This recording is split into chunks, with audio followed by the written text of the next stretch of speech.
Fyrstu stjörnur haustsins. Það kominn tími.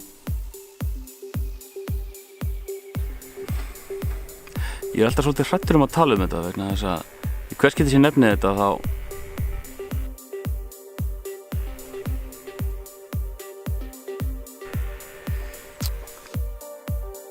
Í dag 27. ágúst sem þýðir að það eru cirka 4 mánuðir til jóla og ég er búinn að reyna núna eiginlega að koma mér í það að taka þetta myndband upp í nokkra daga og einhvern veginn fundist erfitt að finna tækifæri og erfitt að koma orðum að því sem ég vil segja.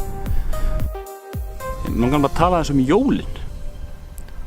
Ég heyrði daginn að nú væru hagsýnar húsmaður af öllum kynjum byrjaðar að veiða þessi jólagjöfum, ég fyrir löngu byrjaðar að veiða þessi jólagjöfum til að dreifa bæði kostnaði og tíma yfir árið. Og þetta fekk mig til að hugsa svolítið sem ég velti eiginlega fyrir mér á hverju ári og það er það að mér finnst að enginn eigi að greiðsludreifa jólunum. Þetta er ekkert endilega vinsæl skoðun en mér finnst að jólin eigi að snúast eitthvað notalegt og fjölskylduvænt. Við eigum að hafa þetta lítið og cozy og vera með fólkinu sem okkur þykir vænt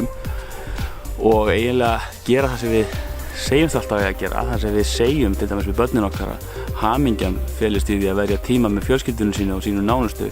En síðan rétt fyrir jólin, hvað gerum við? Jú, við notum allan tíman í aukavinnu til að kaupa meira af jólagjöfum, til að kaupa dýrari jólagjafir og þetta læra börnin, þetta er fyrir þeim haft. En þetta er ekkert vinsæl skoðun, eins og ég segi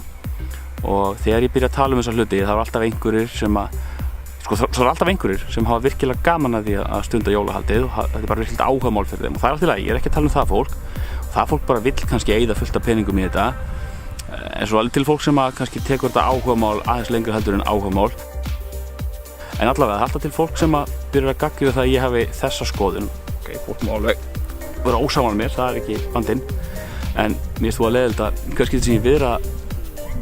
mína nálgun á þetta að þá er ég úthrópaður einhvers konar skröggur sem vilji ekki jólin eða fólk segir að ég sé trölli sem reyna að stela þeim.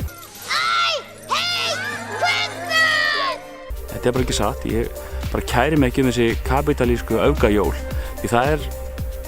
ekkert annað heldur en kaupmennskan sem er búin að ýta okkur út í það að þurfa að kaupa, þurfa að gera betur en nágranninn, þurfa að gera betur en í fyrra. Það er bara staðreynd að við lifum á þannig tímum að það er einhver svona ákveðin efnishyggja og ákveðin lífskeiða kapphlaup sem við tökum öll þátt í eða í öllu falli blótum og laun og þetta finnst mér einhvern veginn ekki vera gott og það sem að ég vil eiginlega meina er að ef einhverju er í þeirri stöðu að segja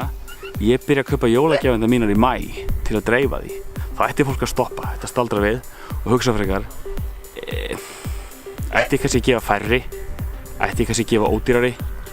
er eðlilegt að taka einhverju svona hátíð sem á ekkert að snúast um þetta